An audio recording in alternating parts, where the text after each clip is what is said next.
Et puis dans la Nièvre, encore notre instant découverte nous conduira tout à l'heure à Saint-Léger-des-Vignes où un bar va ouvrir ses portes sur une péniche cet été. Un nouveau lieu pour faire la fête, le projet un peu fou d'un Bourdonnais.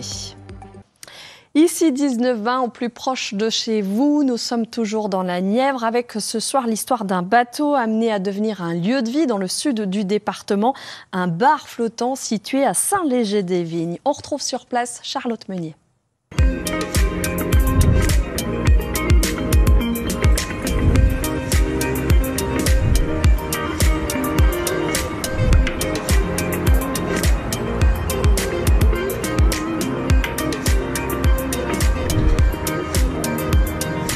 Gilles Boireau s'est lancé un pari fou, faire de cette péniche un bistrot culturel. Il veut faire de ce vieux bateau un lieu ouvert et convivial, mais il reste encore pas mal de travaux. Gilles Boireau, bonjour.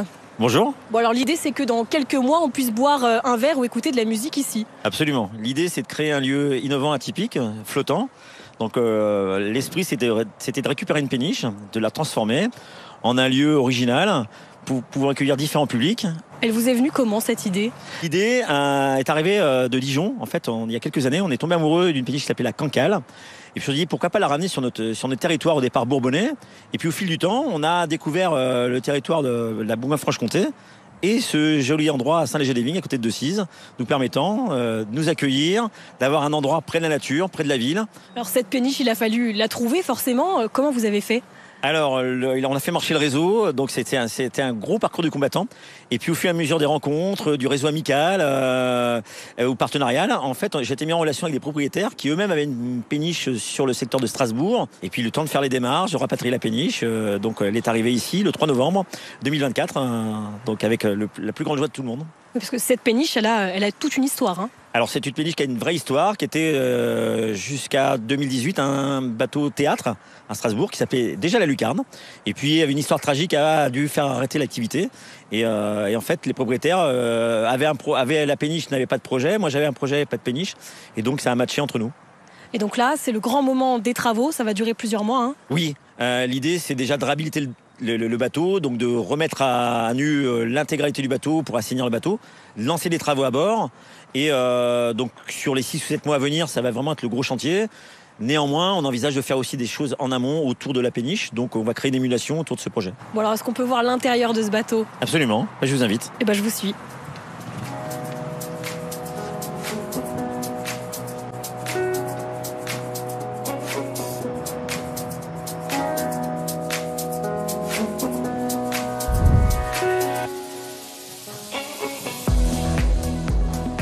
Alors comment vous l'imaginez ce lieu ?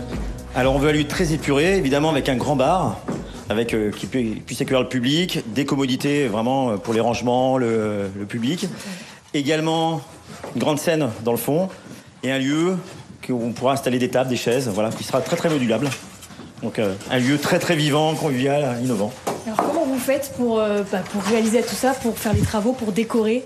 Alors, l'idée, c'est qu'on fait appel aussi à une équipe de bénévoles, les gens du collectif La Péniche d'abord, qui sont là depuis le début, et donc 2 fidèles, Marc et Robert, qui sont là avec nous pour nous aider aujourd'hui. Bonjour, Marc et Robert. Qu'est-ce que vous êtes en train de faire là ? On démonte les anciens d'isolation qui sont plus conformes, et puis vous voyez l'état, donc autant remettre ça propre pour un début de péniche correct. Qu'est-ce qui vous a donné envie de vous lancer aussi dans ce projet ? Moi, je suis passionné d'événementiel. Et en fait, plus vous faites vivre aux gens une expérience atypique, plus le souvenir est durable. Donc, pour le territoire, on va pouvoir proposer quelque chose de durable en termes de souvenirs. Pour vous aussi, c'était ça, l'envie de ce... Oui, Gilles, je le connaissais. Quand il m'a dit, on voulait la monter à Moulas, ça s'est pas fait. Il m'a dit à Decize, elle est venue ici. Je continue, je le suis. Donc, on continue le projet, c'est sympa. Qu'est-ce que ça vous fait de voir petit à petit ce lieu se transformer en ce que vous aviez imaginé ? Alors beaucoup d'émotions.